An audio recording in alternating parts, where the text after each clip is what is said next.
All right, those are live visuals from the EFF's media briefing. They've addressed a host of issues, among them being the recalling of public representatives that failed to organize transport to the EFF's 10th birthday celebrations. Many would remember those celebrations. They've also indicated that they'll challenge the Reserve Bank's Phala report.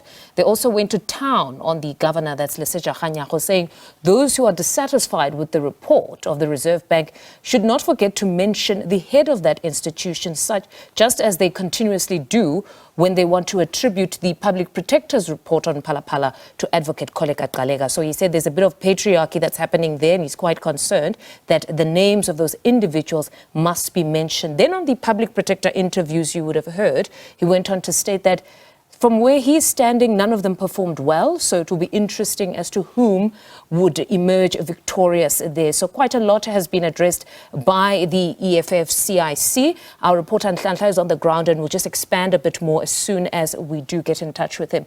More news on the other side of this break. Do stay with us.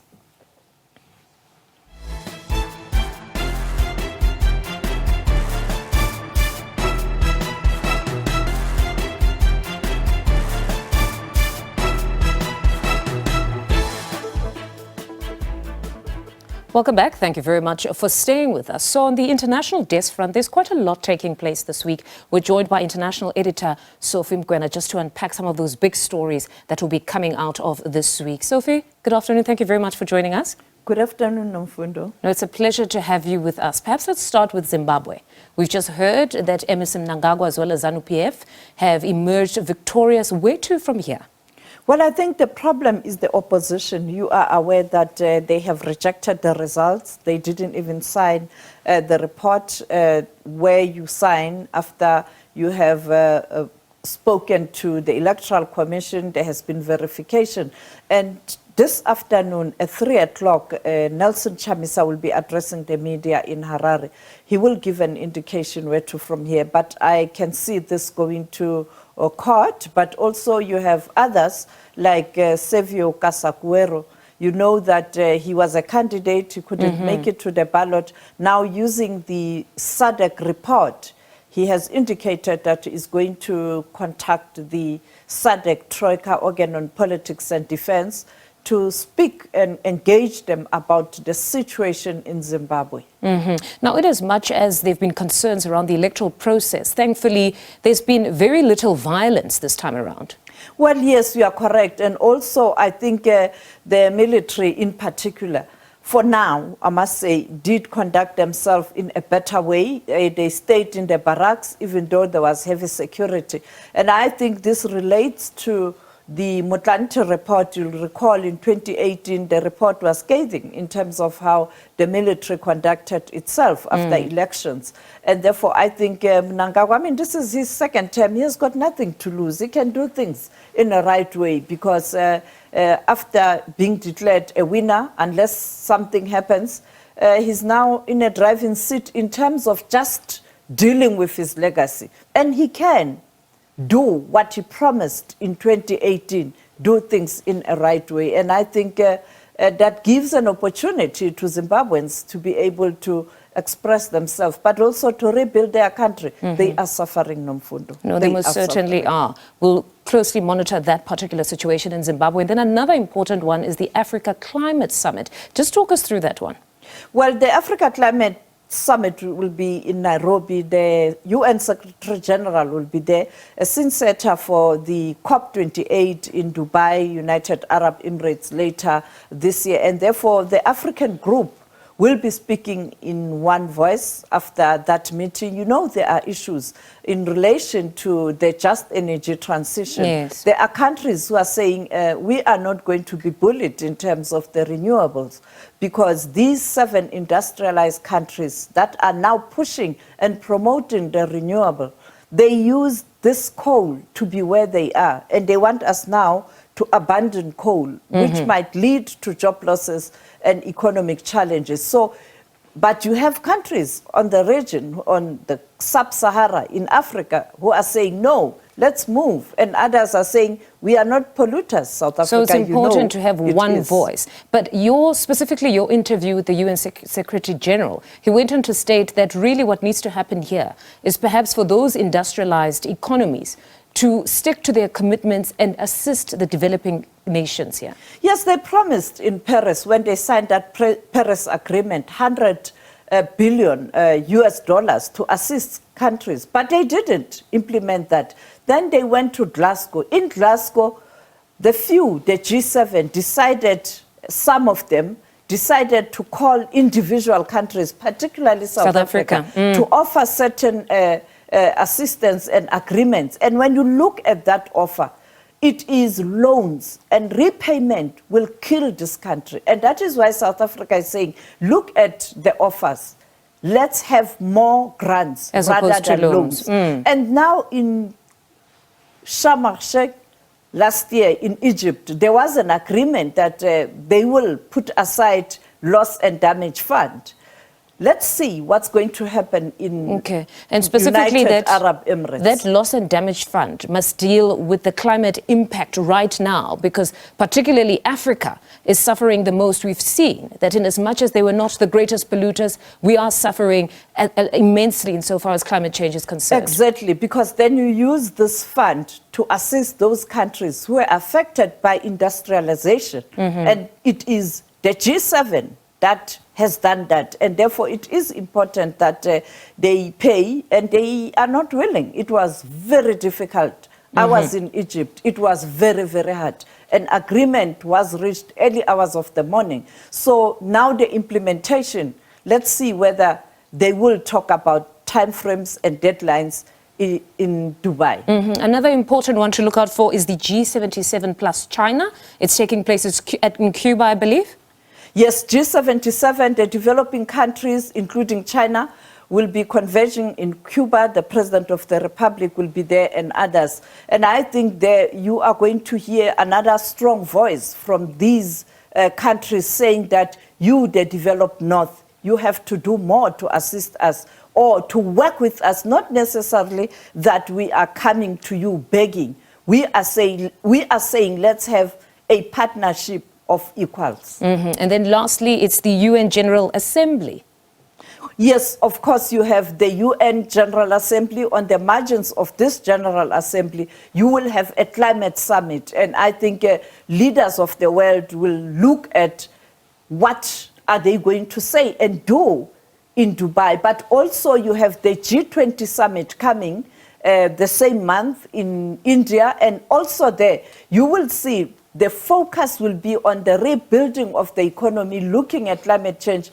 And the SG of the UN did set a tone when he was delivering his speech during BRICS. Even during the interview, his message was clear, consistent, starting from the previous G7 meeting, that the developed North, you have to do something to work with the developing South, particularly to address the impact of COVID-19 and also now the war in Ukraine. Sophie, thank you very much for your time this afternoon. That's international editor Sophie Mukwena, just giving us a summation of what's coming up this particular week. More news on the other side of this break. Do stay with us.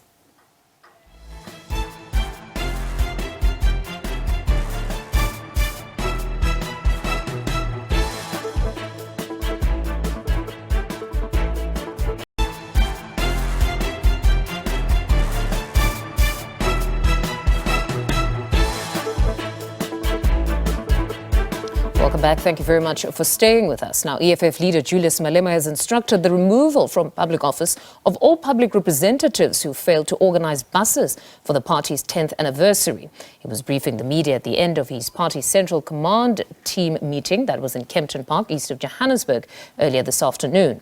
Over 100 EFF public representatives have been flagged for failing to get buses to the party celebrations at the FNB Stadium last month. Malema says actions will be taken against those who failed to step down. We now cross to SABC reporter Nhlanhla Katlane, who joins us from Kempton Park. Nhlanhla, good afternoon. So all public representatives who failed to organize transport for that 10th birthday celebration are being recalled. Just talk to us further about this. Well, it did come to right here from Kempton Park, where the EFF just held its press briefing. About 210 PR members of the EFF will receive letters. This is after what you just mentioned, that they had failed to organize buses. And EFF leader there, Julius Malema, not shying away from saying that they have failed. And when a question was posed to him that if he doesn't fear the fact that those particular members of the EFF might be disgruntled and try and cause, instabilities within the party, saying that he remains unshaken, and that, for a mere fact that they had failed to even organize a bus, that doesn't, even shake him. Also, they're touching on, the EFF's program, saying that now this meeting, was to set a tone as they prepare for elections in 2024. We also heard him saying that, their intention is to hold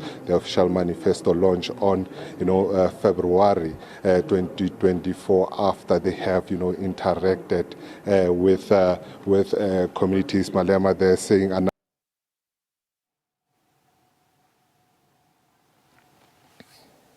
task force that would be, led by him to ensure that they interact. He said that, there's going to be phases in terms of how they approach, this election, saying that, there will be an ordinary engagement of people, ordinary South Africans, as they formulate their manifesto, and also announcing that with that, there's also going to be consultation to professionals, whereby they're going to have, seminars to ensure that they discuss issues that affect the country as they formulate their manifesto. And then, among other things, we heard him touch on the multi-party charter for South Africa. He said he's not particularly fearful, he's not worried about that one, but also went on to say that Action SA here probably will lose out the most. They could be in a similar position as that of Ahang, where the DA might be looking to swallow them. Just talk to us about that. Yes, we heard him there, Baleba, drawing a link of an incident that happened, a couple of years ago, when the DA went into bed with Ahang. Back then, he just described it as a kiss of death, saying that, they remain unshaken as the EFF when they arranged the party, when they formed the party.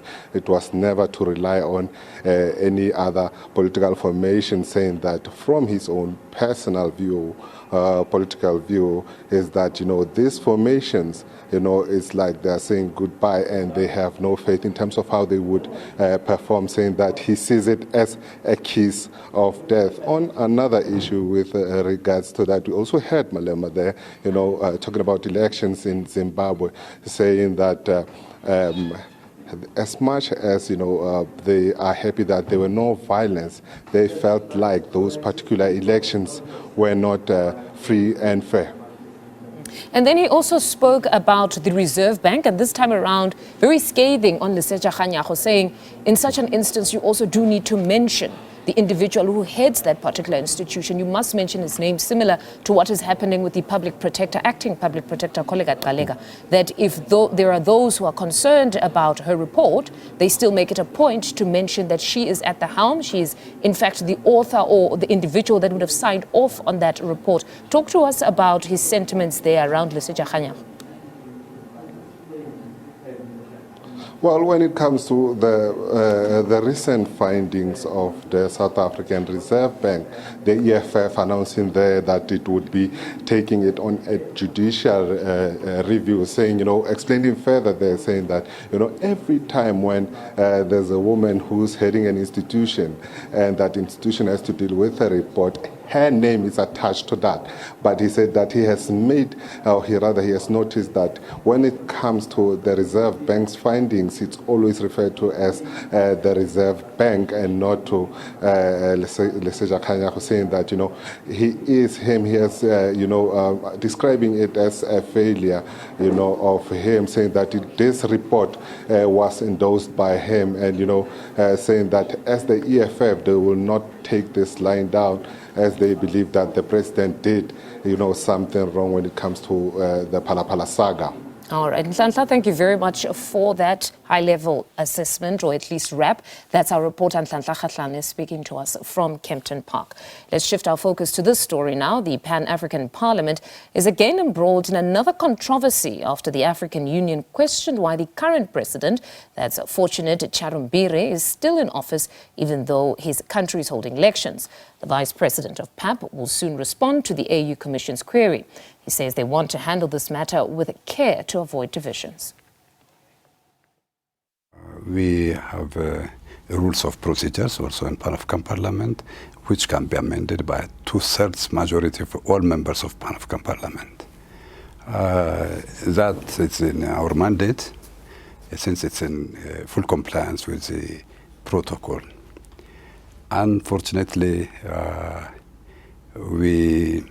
I will say, we violated few articles, namely Article 5, which says the tenure of member of the Bureau of Pan-African Parliament concurrently run with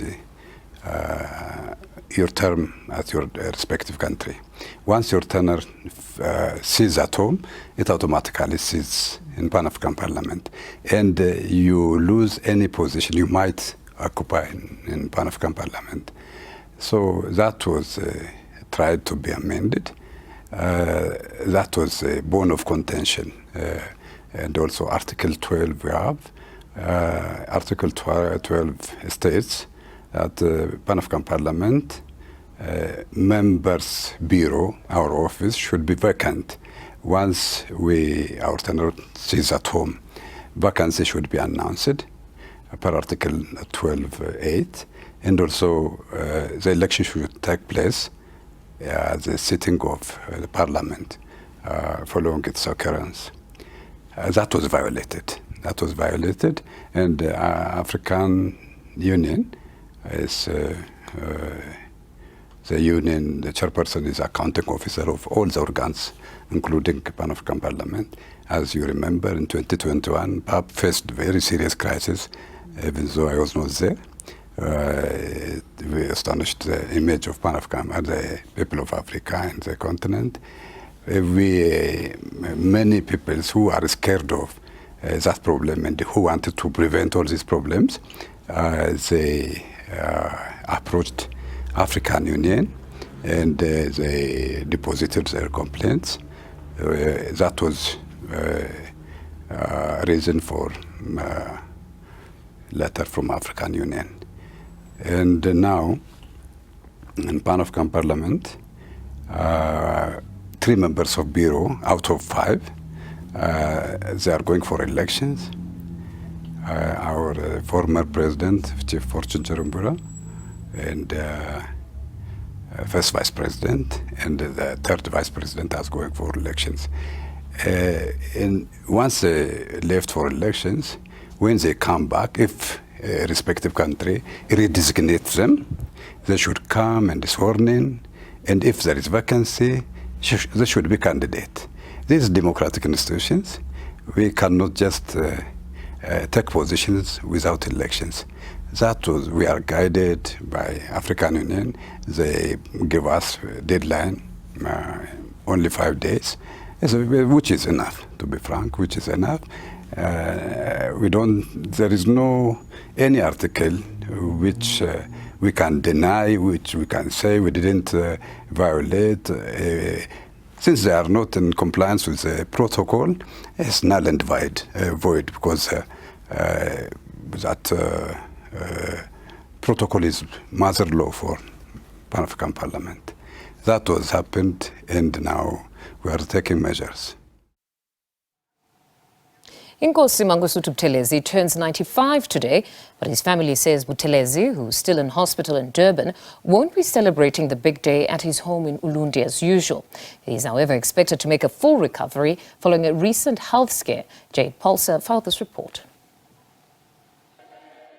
The founder and president emeritus of the Inkatha Freedom Party underwent a procedure for back pain management in early July, but his family said he was hospitalized after suffering complications. In a statement on Thursday this week, Buthelezi's family said his medical team was happy with his recovery. and that the complication he suffered has been cleared. They also expect him to be discharged this coming week.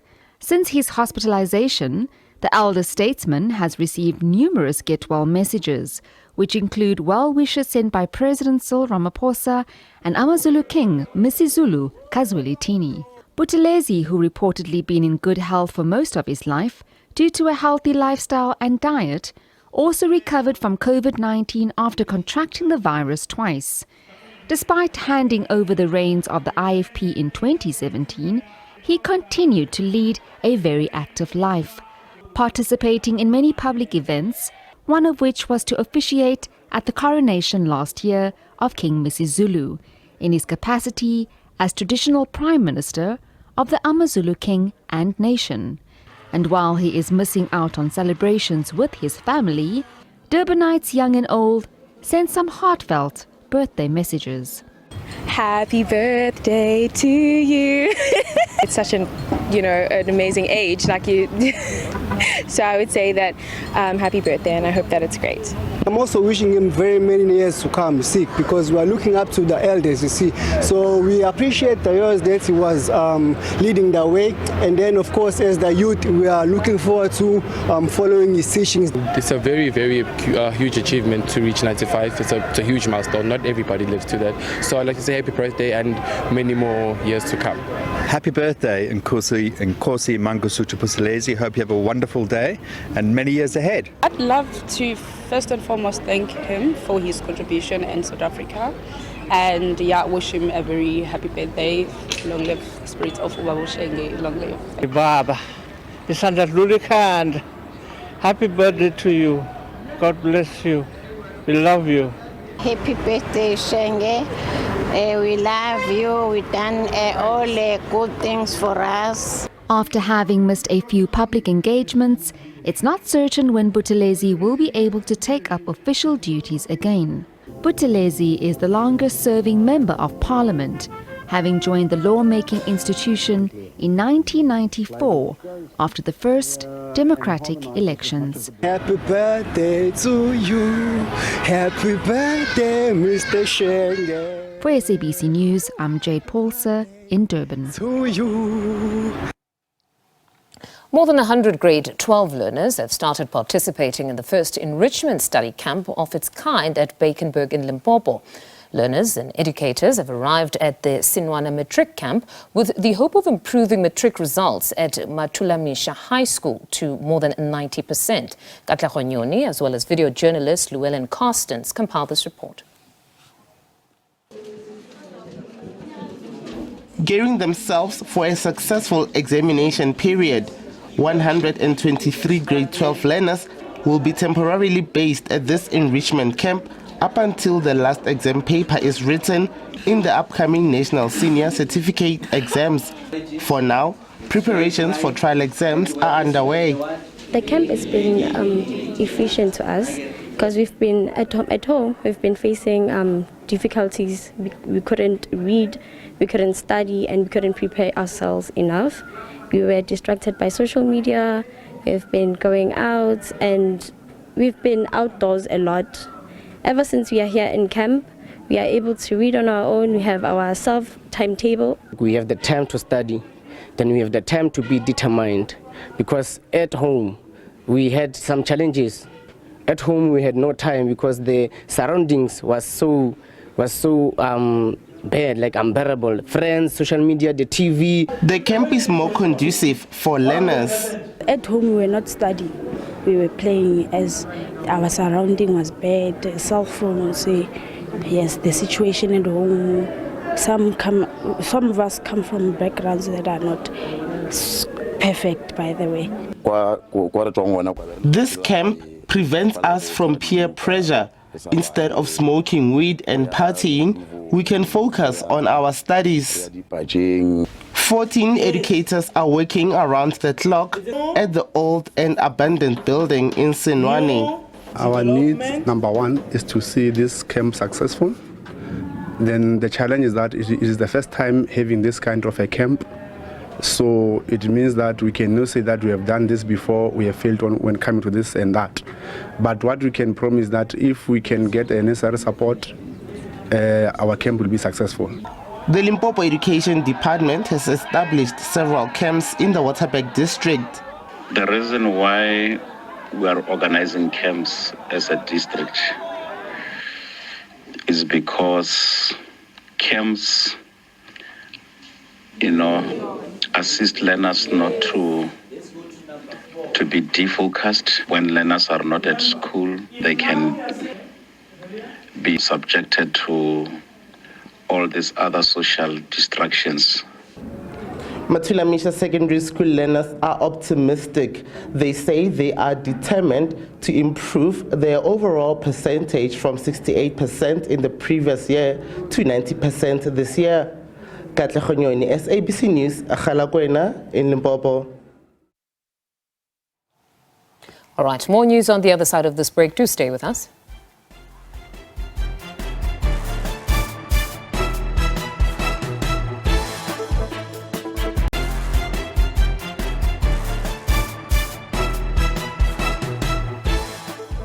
Welcome back. Now, decades on, the transformation of the legal industry to advance women remains a big challenge, one which requires consistent dialogue to tackle it head on.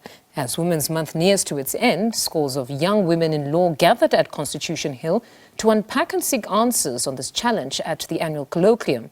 SABC News senior reporter Kenny Mapanga filed this report. As the curtains draw on Women's Month, despite the strides in the legal industry, the transformation agenda with respect to the advancement of women in law remains prominent. I say to you, it was a construct that was inflicted upon us. It's a construct that is still prevailing in a manner of speaking, because if you look at the statistics, you will know that women are still few. If you count women in silks, for instance, there's a handful of us. This was further emphasized by Head of Office of the State Attorney in Johannesburg, Matsepo Mubeng, who said the space was still dominated by a certain demographic. It's white males most of the time who are still wielding power in the legal profession. And it's unfortunate that our own people are the ones who are taking this work to them. Delivering the keynote address, Advocate Tembega Ngwaitobi highlighted that this is a historical job, a job of undoing years of dominance. It is easy to say other people must transform, which is what we usually say when we talk transformation. But very difficult to say we must transform first before demanding transformation from other people. We are engaged in a battle against the system. We must always accept that. But nevertheless, tomorrow you wake up as an individual and there is work to be done. And you are not going to wait until you dismantle the system before you do the work that is in front of you. For the first time in history, South Africa saw its first woman Deputy Chief Justice, Mandisa Maya, appointed to the highest court in the land. Kenny Mapanga, SABC News, Johannesburg. Unpaid service providers of water tankers are threatening to stop delivering water in Maluta Phofung municipality. The Water Tankers Association in the area says its members have not received payments since February of this year. Poor infrastructure and inconsistent and unreliable water supply remains a major challenge in the embattled municipality, and most residents depend on water delivered by tankers. Water tanker owners are demanding answers from both the municipality and Maluta Phofung Water. The water crisis in Maluta Phofung continues to worsen. Residents complain that running water is only available at night, while some areas are without running water. They also claim that the water tanks are sometimes empty and that they go for days without water. The Water Tankers Association, representing 37 companies, says at least 3 truck drivers have lost their trucks due to non-payments. So our problem is that we are not getting paid. When I'm talking to you now, it's been 7 months we are in non-payment. We invoice them, but we don't get paid. We are here in this office now to meet with the mayor of Maluta Phofung, the CFO, and the CEO of MAP Water. Water tanker owners have now threatened to protest if MAP Water and the municipality fail to pay them. This comes after several protests by residents over inconsistent water supply and power cuts in Qwaqwa. The Water Tankers Association claims that some of the trucks are no longer operating as the owners cannot afford to maintain them. We are struggling to maintain the trucks. Even the diesel prices are very high. Now, if you get to look at it, these people not paying you for 7 months, it's a lot. And now we struggle to maintain the trucks. We struggle to also pay the assistant and the truck driver. The owners of the water tankers say they've made inquiries at MAP Water, with whom they signed service contracts. They say MAP Water claims the municipality has not paid it. However, the municipality says it will not be dragged into the matter. There is some challenges of the water tanks, the water tankers. Then one of the chairperson of them, they did contact me. They are not getting their salaries. Since from February, they didn't get paid from MAP Water. Then I think that one then is going to be between MAP Water and the tankers. And people are complaining that we are doing money with the tankers. We are not doing money because we are not paying those people anything. MAP Water, meanwhile, points the finger back at the municipality, saying it is waiting for the local authority to release the funds. It has promised to pay water tanks owners what is due to them. Maluja Pufung Water contracted 37 water tankers, 23 were paid for February. Yesterday, MAP Water Management Executive Mayor MM had a meeting with the contractors, and the municipality committed that they will send funds to MAP Water. As soon as funds are available, our team will pay water tankers from February until July 2023. Operators of water tankers have vowed to stop operations and go on strike if MAP Water and the municipality fail to honor their promises. Makhala Masiteng, SABC News, Kwaqwa. And that's where we leave it for today. We're back next weekend. Have a great afternoon further.